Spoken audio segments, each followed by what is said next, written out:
Hello everyone, it's HockeyXchange here, and welcome back to the channel that talks about everyday hockey.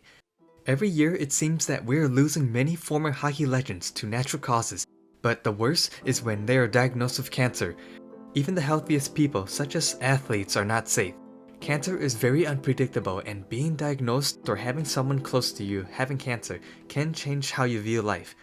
In today's video, I'll be going through 5 active NHL players that have fought through cancer and how they did not let that define them for their careers. With that, I hope you enjoy. Up first, we'll start with Olli Määttä, drafted 22nd overall by the Pittsburgh Penguins in the 2012 NHL Draft. The defenseman would begin his NHL career a year after he was drafted. Määttä was only 20 years old when the Penguins physicians found a tumor on his thyroid in September 2014. Doctors told him there was an 85% chance that the thyroid tumor could be malignant. Thankfully, his thyroid cancer was caught in the early to mid stages, and as long as it hasn't spread out from the thyroid, this usually means patients diagnosed have a 98% survival rate. Määttä had played 10 regular season games, scoring 1 goal and 5 assists before having the right side of his thyroid removed on November 4th, 2014, missing 2 weeks of NHL action while recovering. Since the incident, he has been cancer-free and continued with his NHL career. He won 2 Stanley Cups with the Penguins with their back-to-back wins in 2016 and 2017. As of this season, he is playing with the Detroit Red Wings. The NHL's newest Iron Man, Phil Kessel, is a well-known player, playing over 1,200 games with over 400 goals and winning 2 Stanley Cups with former teammate Olli Määttä. But it wasn't all fine and dandy. During his rookie year in 2006 with the Boston Bruins, it was discovered that Phil had testicular cancer and had to undergo surgery, in which he missed 11 games. After coming back cancer-free, he would continue to play until the end of the season and ended up winning the Bill Masterton Trophy to the player who best exemplifies qualities in perseverance, sportsmanship, and dedication to hockey. Since then, his career has had his ups and downs, but you can say that it was a successful one for sure, becoming the first NHL player to play over 1,000 consecutive games and is a potential Hall of Famer when his career comes to an end. As of today, he is playing with the Vegas Golden Knights. Up next, we have Shea Theodore, drafted 26th overall in 2013 by the Anaheim Ducks and is known better as a Vegas Golden Knight. He has gone through the same experiences as Kessel, as he has undergone a brief battle of cancer himself after testing positive for stage 1 testicular cancer in the summer of 2019. He was fortunate to have caught the cancer early on and had it removed. Since then, he has vowed to help others and has been an active donor to the Comprehensive Cancer Center as part of his Case Power Play Fund that launched in 2020, and as of September 2022, raised over $250,000 to help women access breast cancer screening. Up next, we have a player who is still active but a free agent, and that is Boyle, a well-known player in the stacked 2003 NHL Draft. It was during his time with the Devils on September 19, 2017, that it was announced that Boyle was diagnosed with chronic myeloid leukemia. Leukemia is a cancer that starts in the blood-forming cells of the bone marrow, and in this case, Boyle had a type of leukemia cancer that give rise to different kinds of blood cells.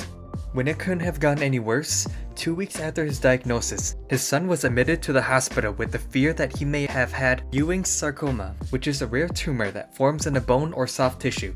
But after a battery of tests and scans, it was revealed to be false. Boyle, after hearing of his son's condition, said that it was tough because at the same time, I was going through things. My son was also dealing with some serious issues. Boyle recalled that, "The doctors thought it was cancer.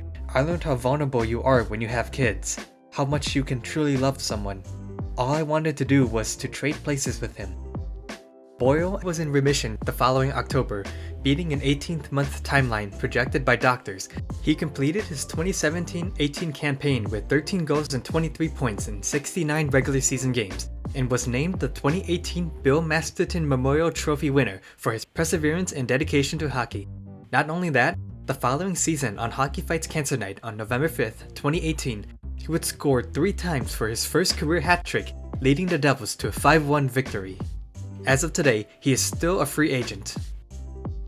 A recent example of a player who had to leave long-term because of cancer is Oskar Lindblom. Drafted by the Philadelphia Flyers 138th overall, it would take him 4 years, playing in the Swedish Hockey League and 1.5 years in the minors before he would make his debut with the Flyers organization. His first 2 years with the team saw steady progression from the young Swedish hockey player, and by his third year, he was on pace for an all-time high, having played 30 games, scoring 11 goals, and was tied with the team for the most goals. But unfortunately, after his 30th game, he was diagnosed with Ewing's sarcoma. As mentioned before, it is a rare form of bone cancer. If left untreated or unnoticed for a longer period, it will aggressively metastasize to the lungs, other bones, and bone marrow, potentially causing life-threatening complications. It was first discovered after getting roughed up in a few games during the season, and when he had swelling and bruising from his ribs. After encouragement from his girlfriend to have it checked out, he and the Flyers medical staff filed a CT scan, and a few days later, the team's doctors told him that the lump from his ribs was cancerous. Ewing's sarcoma only affects 1 in 1 million people in the US per year. The survival rate for cases such as Lindblom, whose cancer isn't metastasized with a combination of surgery, chemotherapy, and radiation, hovers around 80%. Fortunately, it was found in the early stages, and he was scheduled to do chemo for 6 months. Flyers, players, and fans all came together in support for Lindblom, and 6.5 months later, he was cancer-free and came in time to play for the playoffs for the Flyers. The next year, he was healthy and nearly played the full COVID season and was awarded the Bill Masterton Trophy. As of today, he is playing with the San Jose Sharks, but he is still a popular player in Philly. Cancer is definitely scary, and knowing that you or someone close to you has it changes how you look at life. Many people fight through cancer every day, and I wanted to share a few stories of NHL players who have survived cancer. I hope that this video was informative. If you want to show more support, I'll be linking in the description to the Hockey Fights Cancer site.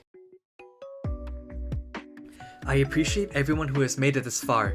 There are more players that could be talked about for future videos. So if you enjoy content like this and want to make suggestions on what to talk about next, feel free to let me know below. Special shout out to Sean, who gave me the idea to make a video like this, and who was also able to help provide the information for me to create this video.